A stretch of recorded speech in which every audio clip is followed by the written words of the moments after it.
BuzzFeed dug up an old quote from Donald Trump talking about a large-scale terror attack 19 months before 9/11.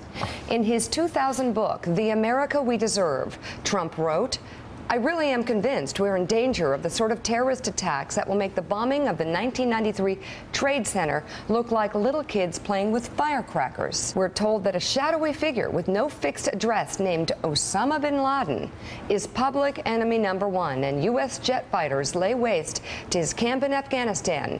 He escapes back under some rock, and a few news cycles later, it's on to a new enemy and a new crisis. Is this really Trump before 9/11?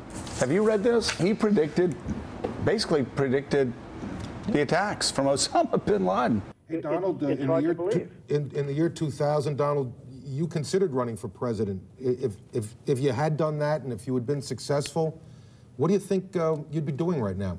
Well, I'd be taking a very, very tough line, Alan. I mean, most people feel they know at least approximately the group of people that did this and where they are. But, boy, would you have to take a hard line on this. Well, I have a window that looks directly at the World Trade Center, and I saw this huge explosion. I was with a group of people, and I really couldn't even believe it. What does the city need to do? Well, I guess the big thing that you really will have to do is never forget. You just can't forget that something like this happened.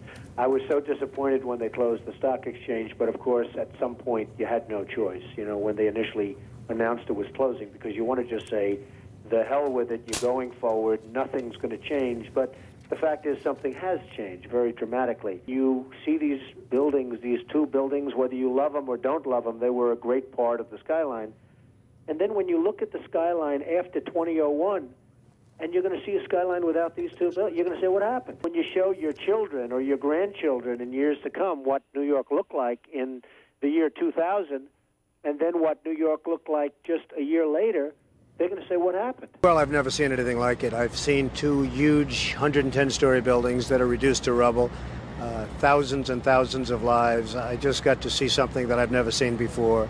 I have hundreds of men inside working right now, and we're bringing down another 125 in a little while, and they've never done work like this before. Well, not only is it devastation, but it's very dangerous, because every few minutes a whistle would go off and everybody would just run, because you have all the buildings around it, which are in such a weakened state that people just don't know, and so they just have to take off, and then they come back, and they're working under 50-story buildings that you don't know if they're going to fall down. So it's a terrible thing for the workers, and it's a terrible thing for the world, really. What was it like for you personally to go in and see all of what you saw? Well, it was amazing to see it.